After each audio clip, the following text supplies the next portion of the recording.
Alright, hello friends, welcome to आर्स के YouTube channel. मेरा नाम है आयुष राठी और ये हमारा ट्रिक्स एंड चीट कोड्स का एक और नया एपिसोड है जिसमें मैं आपके सामने क्वेश्चन लेने वाला हूं महाराष्ट्र सीईटी के, एमएसटी सीईटी के प्रीवियस ईयर क्वेश्चंस, और उसमें हम लोग देखेंगे किस तरीके से हम लोग ट्रिक्स एंड चीट कोड्स लगा सकते हैं, जाली जुगाड़ टेक्निक्स लगा सकते हैं, किस तरीके से हम लोग अगर एग्जाम में सीधे तरीके से क्वेश्चंस को सॉल्व नहीं कर पा रहे हैं तो किस तरीके से हम लोग ऑप्शंस को एलिमिनेट करके तुक्का लगा सकते हैं, इंटेलिजेंट गेसिंग कर सकते हैं। ये सारी चीजें मैं आप लोगों को यहाँ पर जो है सिखाने वाला हूँ। ठीक है, तो जल्द से वीडियो को लाइक करके चैनल को सब्सक्राइब करके यार स्क्वाड का हिस्सा बन जाओ। उम्मीद करते हैं कि आपको ये वीडियो पसंद आएगी।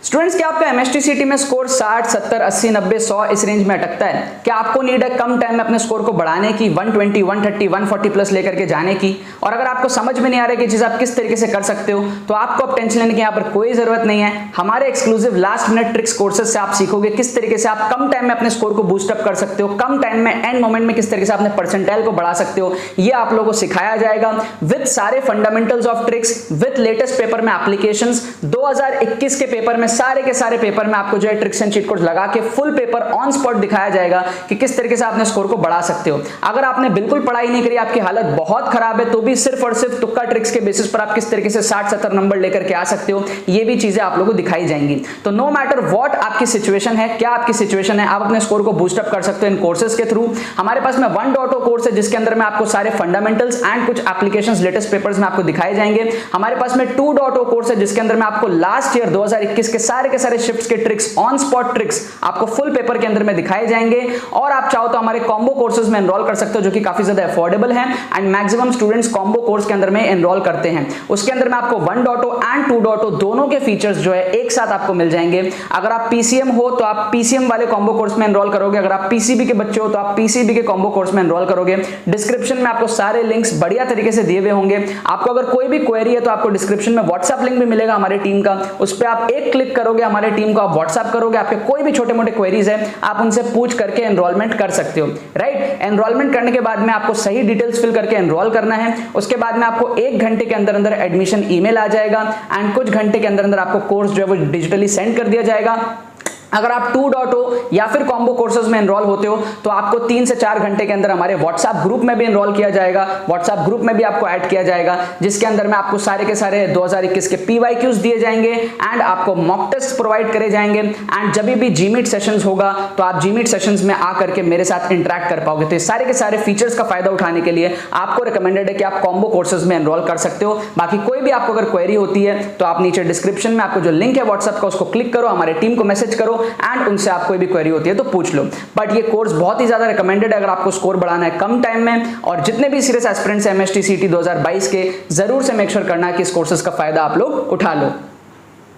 तो देखो यहाँ पर मैंने आपके सामने दोबारा से क्वेश्चंस ले लिया है महाराष्ट्र सीईटी के प्रीवियस ईयर क्वेश्चंस में से 2021 के मैंने मैथ्स के यहाँ पर क्वेश्चंस उठाए हैं। इसमें हम लोग ऑप्शंस को एलिमिनेट करने की साइकोलॉजी देखेंगे, ऑप्शंस को किस तरीके से हमको एलिमिनेट करना होता है। 6 क्वेश्चन मैंने यहाँ पर आपके सामने लिए हैं। यहाँ पर आप फर्स्ट पेज में देख सकते हो 3 क्वेश्चन और सेकंड पेज में आप देख सकते हो 3 क्वेश्चन। ठीक है, तो इन 6 के 6 क्वेश्चन में आपको दिखाऊंगा किस तरीके से ऑप्शंस को एलिमिनेट किया जाता है, किस तरीके से तुक्का मारा जाता है बिना क्वेश्चन पढ़े। अगर सिर्फ ऑप्शंस को ही अगर आपको तुक्का मारना है तो आप किस तरीके से चीज कर सकते हो। एमएसटी सीईटी में क्या होता है, बहुत सारे बच्चे ऐसे होते हैं जिनको बहुत सारे क्वेश्चंस नहीं होते सॉल्व, क्योंकि 200 नंबर का पेपर होता है तो एवरेज बच्चा 70-80 नंबर 100 नंबर इतना ही कर पाता है अगर पढ़ के गया है तो भी। राइट, और अच्छे बच्चे होते हैं जो 140-150 तक कर लेते हैं। ठीक है, तो मेजॉरिटी बच्चे जो होते हैं उनके बहुत सारे क्वेश्चंस छूटे हुए होते हैं तो उसमें उनको इंटेलिजेंट गेसिंग और तुक्का वगैरह जो है वो मारना पड़ता है। तो वो तुक्का वगैरह किस तरीके से मारे ये हम यहाँ पर जो है डिस्कस करते हैं। तो सबसे पहले क्या करेंगे कि यहाँ पर बॉक्स बना देंगे जिससे कि आपको क्या क्लैरिटी मिल जाएगी। तो यहाँ पर हम क्या करने वाले, 6 क्वेश्चंस को तुक्का मारने वाले, 1 2 3 4 5 एंड 6। ये 6 क्वेश्चंस हम लोग यहाँ पर जो है तुक्का मारेंगे। किस तरीके से मारेंगे ये आप लोग जो है ध्यान से देखना। सबसे पहले क्वेश्चन नंबर 2 को लेते हैं हम लोग। ठीक है, रीजन क्या है 1 को छोड़ने का मैं आपको थोड़ी देर में बताऊंगा। क्वेश्चन नंबर 2 को हम लेते हैं तो यहाँ पर हमारा एक्सट्रीम का फंडा लग जाएगा। क्या लग जाएगा, एक्सट्रीम का फंडा लग जाएगा। एक्सट्रीम का फंडा क्या होता है भाई, सबसे बड़ा वैल्यू को काट देते हैं और सबसे छोटा वैल्यू को काट देते हैं, बीच वाले वैल्यूज में से तुक्का लगाते हैं। तो क्वेश्चन नंबर 2 में हम बी और सी में से तुक्का लगाएंगे, इसको कहते हैं एक्सट्रीम का फंडा। जैसे यहाँ पर क्या हमारे पास में सबसे बड़ा वैल्यू क्या है 36, सबसे छोटा वैल्यू क्या है 4, इन दोनों को काट देंगे, बीच वाले वैल्यूज जो हमारे पास में है बी और डी, इसमें से हम लोग जो है तुक्का लगा देंगे। इसको कहते हैं एक्सट्रीम ऑप्शंस को एलिमिनेट करने का तरीका। यहां पर क्या हमारे पास में सबसे बड़ा वैल्यू क्या है 60, उसको काट देंगे। सबसे छोटा वैल्यू क्या है 12, उसको काट देंगे। बीच वाले वैल्यूज क्या है 47 और 50। इसमें से हम लोग जो यहाँ पर तुक्का लगाएंगे। तो यहाँ पर फोर्थ क्वेश्चन में सी और डी में से हम लोग यहाँ पर तुक्का लगाएंगे। यहाँ पर हमारे पास में क्या है सबसे बड़ा वैल्यू क्या है 6, काट दो। सबसे छोटा वैल्यू क्या है 3, काट दो। 4 और 5 बीच के वैल्यूज है, तो बी और सी में से हम लोग यहाँ पर जो है तुक्का लगाएंगे। तो फिफ्थ क्वेश्चन में बी और सी में से हम लोग यहाँ पर तुक्का लगाएंगे।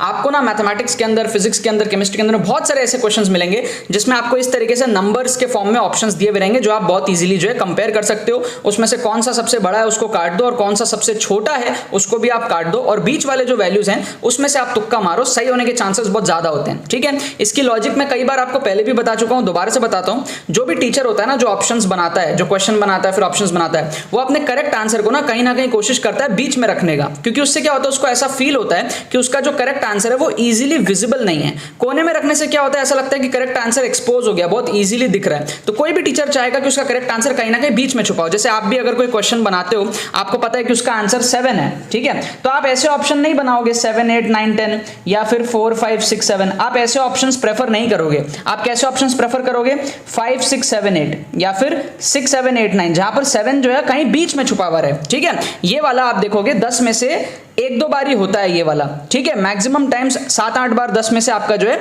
ये वाला होता है कि आपका जो करेक्ट आंसर है वो 70 से 80% क्वेश्चन में बीच में होता है, और 20 से 30% क्वेश्चंस में वो एक्सट्रीम में होता है। कभी कभी एक्सट्रीम में आप देखोगे करेक्ट आंसर, बाकी मेजॉरिटी टाइम्स आपको बीच में दिखेगा। तो अगर आपको तुक्का लगाना ही है तो एक्सट्रीम वाला तुक्का मत लगाओ, चांसेस कम हो जाएंगे उससे आपके सही होने के। बीच वाले तुक्का लगाओगे तो आपके चांसेस बढ़ जाएंगे। तो इसीलिए हम क्या करते हैं, जितने भी ऐसे क्वेश्चंस होते हैं उसमें हम एक्सट्रीम ऑप्शंस को एलिमिनेट करके तुक्का लगाते हैं, ताकि चांसेस हमारे सही होने के बढ़ जाए। ठीक है, लास्ट क्वेश्चन में हमारे पास में क्या आपको बताया था, रेसिप्रोकल का फंडा। ठीक है, अगर आपको रेसिप्रोकल दिख जाए ना, ठीक है, अगर आपको ऑप्शन ऐसे दिख जाए y, x, 1/x, z, अगर आपको 4 ऑप्शन ऐसे दिख जाए तो आपको x और 1/x में से तुक्का लगाना है। ये चीज मैंने कई बार आपको पहले भी बताया है, अभी दोबारा से बता रहा हूं कि रेसिप्रोकल को प्रेफर किया करो। जैसे यहां पर देखोगे a:2b है, a:2b है, ठीक है फाइन, लेकिन ये दोनों आपस में रेसिप्रोकल है। ध्यान से देखो 2a = 3b, 3a = 2b, समझ रहे हो।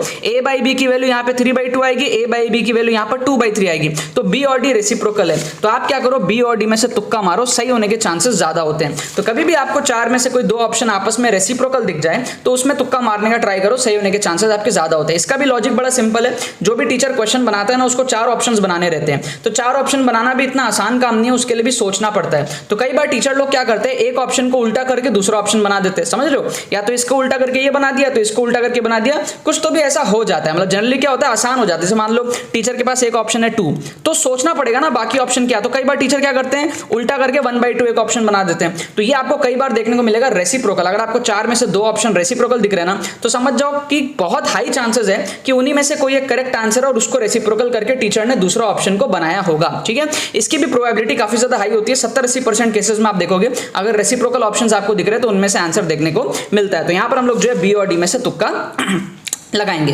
अच्छा, फर्स्ट क्वेश्चन में क्या है ना, अब ये एक्सट्रीम का फंडा भी आपका हमेशा काम नहीं करता, कभी कभी आपका फेल भी होता है। तो फर्स्ट क्वेश्चन में अगर आप एक्सट्रीम का फंडा लगाने जाओगे तो सबसे बड़ा वैल्यू आपका 7π/6 आएगा जो आप काटोगे, और सबसे छोटा वैल्यू आपका π/6 आएगा जो आप काटोगे। ठीक है, और इन दोनों को एलिमिनेट करके आप बीच में तुक्का लगाओगे। बट ऐसे केसेस में आपको कुछ और चीजें ध्यान में रखनी है। ठीक है, जैसे कि आप एक चीज देखो, आपको 3 ऑप्शन जो है वो 90 से कम के दिख रहे हैं। This is what, this is 60 degree, this is 45 degree and this is 30 degree, this is 45 degree and this is 60 degree, right. ये आपको जो है 3 वैल्यूज 90 से कम दिख रहे हैं। ठीक है, मतलब आपको फर्स्ट क्वाड्रेंट में दिख रहे हैं। एक आपको वैल्यू दिख रहा है 210 डिग्री, मतलब तूफानी हो गया, थर्ड क्वाड्रेंट में चला गया आपका। 180 के अंदर में भी नहीं है, सीधा 210 में पहुंच गया।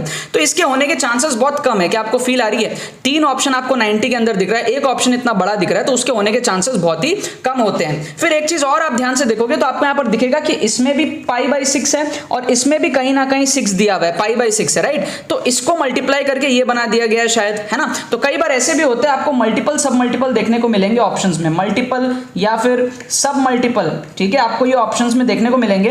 तो आपको दिखेगा कि यार एक ऑप्शन x है, दूसरा ऑप्शन 2x है, ठीक है, फिर y है, z है। इस टाइप के भी आपको चीजें देखने को मिल सकती हैं कि भाई एक ही ऑप्शन को मल्टीप्लाई कर दिया 2 से, 3 से, 4 से और दूसरा ऑप्शन बना दिया। ये टाइप की चीज भी आपको देखने को मिल सकती है। तो यहां पर अगर हम ध्यान से देखेंगे तो हम श्योर शॉट a को एलिमिनेट यहां पर नहीं कर सकते, बिकॉज यहां पर आप देखो तो π/6 और 7π/6 कहीं ना कहीं दो चीजें थोड़ी सी सिमिलर हैं। तो ऐसे केसेस में आप एक्सट्रीम के फंडे को अप्लाई ना करके हमारा दूसरा फंडा अप्लाई करना है, जिसमें हम क्या कहते हैं कि आपको सिमिलर ऑप्शंस में तुक्का लगाना है। मैंने आपको कई बार कहा है कि टीचर हमें सेम ऑप्शंस में कंफ्यूज करने का ट्राई करता है, सिमिलर ऑप्शंस में कंफ्यूज करने का ट्राई करता है। तो टीचर के दिमाग के साथ खेलो, उसके दिमाग में क्या घूम रहा था, उसने 7π/6 क्यों लगाया, शायद π/6 होगा और 7π/6 भी हो सकता है कहीं ना कहीं में भी, क्योंकि π/6 दो बार आया है तो π/6 को थोड़ा सा प्रेफरेंस देंगे। फिर यहां पर तीन ऑप्शन आपके 90 से कम के हैं, एक ऑप्शन 90 से बहुत बड़ा है, तो इसको थोड़ा सा कम प्रेफरेंस देके π/6 को तुक्का लगा देंगे। समझ रहे हो? तो ये आपकी जो है इंट्यूशन उस टाइम पे काम करनी चाहिए। अगर आपकी काम करेगी तो आप यहां पर जो है ए मार्क करोगे,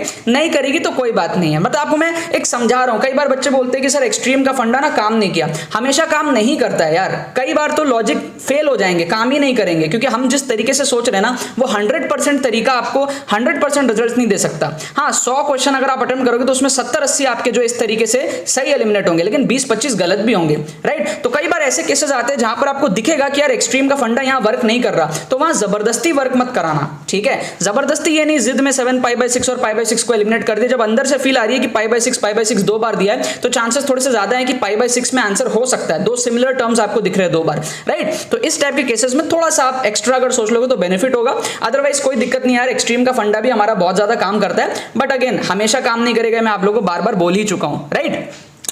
इसलिए मैं फर्स्ट क्वेश्चन को स्किप किया था और बाकी सारे समझा के फिर आपको मैं फर्स्ट क्वेश्चन यहां पर कराया हूं।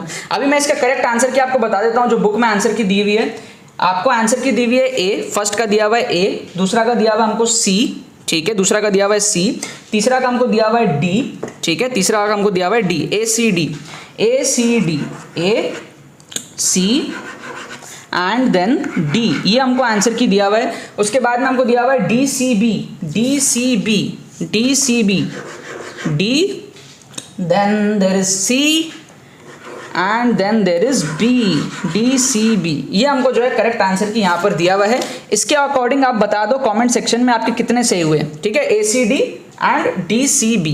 इसके अकॉर्डिंग आप मेरे को बता दो कि आपके कमेंट सेक्शन में आप मेरे को बताओ कि इस 6 क्वेश्चन में से आपके कितने सही हुए। एक तो मैंने सही कराई दिया, बाकी 5 में मेरे को लगता है 2-3 तो सबके सही हो ही गए होंगे। तो ऑन एन एवरेज मेरे को लगता है इस 6 क्वेश्चंस में से आपके 3-4 सही हो गए होंगे सारे बच्चों के ऑन एन एवरेज, ठीक है। कमेंट सेक्शन में बताना यार, बिना क्वेश्चन पढ़े सिर्फ ऑप्शंस को तुक्का उक्का लगा के अगर आप 6 में से 3-4 सही कर ले रहे हो, विच इज ग्रेट थिंग यार। आपकी 50% के आसपास की प्रोबेबिलिटी है सही होने की, which is a great thing. अगर आप इस तरीके से करोगे तो अगर आप 100 नंबर का MST CT पेपर अटेम्प्ट करते हो सॉल्व करके, तो जो बचे हुए 100 होते हैं जो आप नहीं कर पाते, उसमें अगर आप इस तरीके से करोगे तो आपके 50 तक नंबर बढ़ सकते हैं। 100 से आप 150 तक पहुंच सकते हो, ठीक है। मान लो 100 मार्क्स का आपने पेपर सॉल्व किया मेहनत से, तो जो बचे हुए 100 नंबर है उसको अगर आप अटेम्प्ट कर दोगे इस तरीके से स्मार्टली, तो आपके 40-50 नंबर वहां से सही हो सकते हैं जो आप तुक्का लगाओगे वहां से।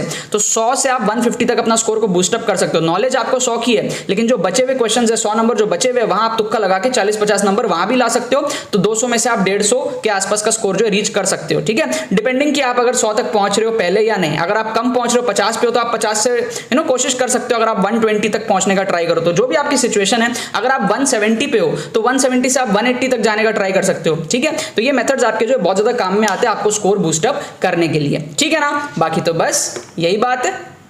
तो यार आई होप आपको ट्रिक्स एंड चीट कोड्स की वीडियो पसंद आई होगी। अगर आपको ये वीडियो पसंद है तो लाइक करना मत भूलना और शेयर करना मत भूलना बाकी सारे फ्रेंड्स के साथ में, ताकि वो भी इस प्लेटफॉर्म का मजा उठा सके। बाकी तो बस बहुत बहुत धन्यवाद मेरे साथ वीडियो में जुड़ने के लिए।